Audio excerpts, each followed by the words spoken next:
Hey guys, I'm Fiona Roche from Guadeloupe, and I'm also the founder of Resilience 971.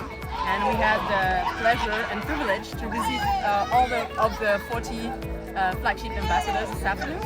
And I was really happy about it, and to give you knowledge about our Creole garden, about permaculture, and how to live in a more sustainable way. So first, can you tell us a little bit more about Resilience 971? Sure. So it's a really small NGO that was created like a little bit more than 4 years ago in the beautiful city of Sainte-Anne, where we are actually in. And the association has two goals. First of all is to raise awareness regarding the importance of local biodiversity preservation, and also we try to experiment on how to live in a more sustainable way, and so we do that at our eco place, where we try different ways of cultivating growing food, and also we do experiment eco constructions and many different things. And I think you don't like the noise in the bag. Yeah. Maybe you want to cut that. Okay. My next question is, what are some of the biggest challenges that you face while implementing this lifestyle of permaculture? Interesting. I think one of the biggest challenges that are happening in Guadeloupe is that though we have like 80% of French biodiversity, we import like 80% of our food, what we eat. And so one of my biggest goals would be that we eat less and buy less things from abroad, and we try to produce things that are here and local, and I think it's a struggle, but people are more and more interested in trying to learn how to garden, know about medicinal plants and things. So yeah, I think step by step we're gonna get there. Very slowly. Okay, and then my next question is, I know you talked a little about this earlier, but I would like to give you the opportunity to talk a little bit more about it now. So how does permaculture connect with the community and the culture of Guadeloupe? I think it's an interesting way, an interesting approach to a more sustainable way of life, and it's based on three ethics that are earth care, people care, and sharing equally natural resources.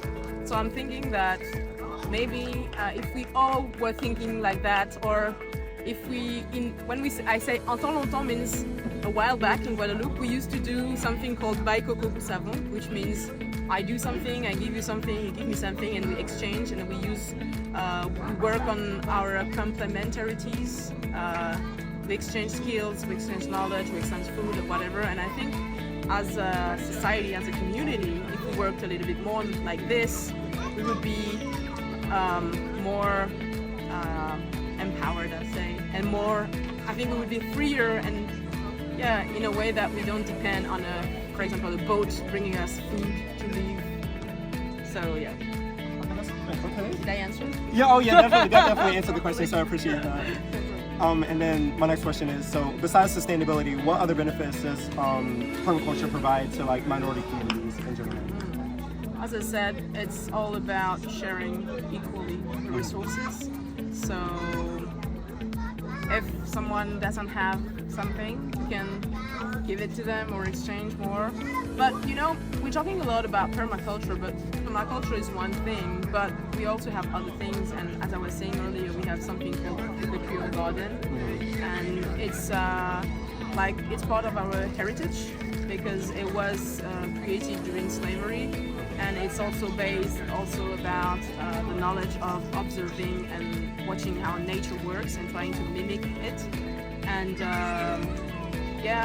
I would say if we take the time to look around what's happening and how things are naturally working, we might find a lot of answers regarding lots of matters, either here or away abroad in the world.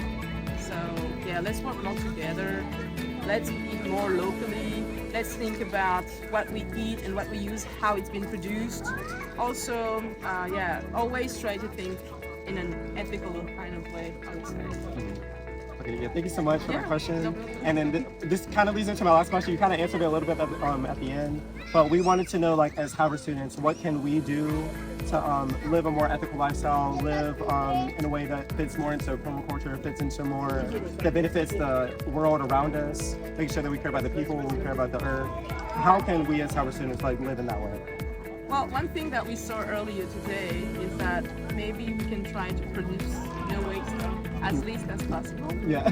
Yeah, and so maybe every time someone is gonna give you plastic or something that is only one-time use, you just think again about it, or you bring your own containers, or sometimes you just have to refuse, you have to say no, and you can also think, do I really need to buy this thing, this branded and really expensive clothes or a phone? And because someone brainwashed me into saying that if I drive this car or if I wear these clothes, I'm better than you, you know?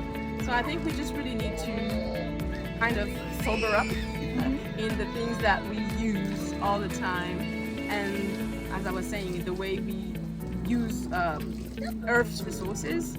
And I think we're at the edge point of a big crisis that we call the collapse of today's world.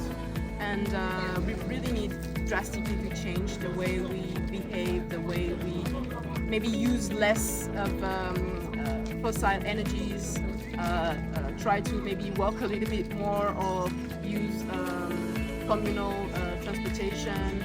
Or every time think about what energy you're using. Maybe turn the aircon off a little bit or things like that. So there's still a lot to do. Well, thank you so much for this interview. I really appreciate it. Yeah. It's been a pleasure having the workshop earlier with you. It was a great experience. So thank you so much from Team Damas, from Harvard University. And Go Team Citronelle! yeah,